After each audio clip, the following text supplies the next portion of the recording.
மாட்டு வால புடிச்சி மாட கோளம் கடந்து தாமர பூ பறிச்சு தந்தேன் ஐயா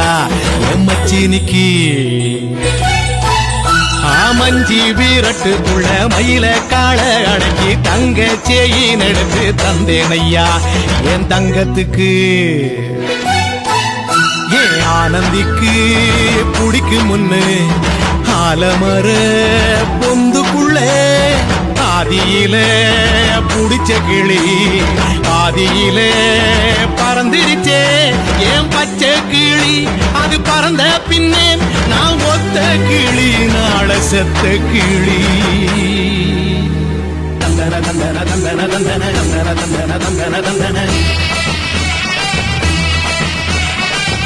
தந்தன தந்தன தந்தன தந்தன தந்தன தந்தன தந்தன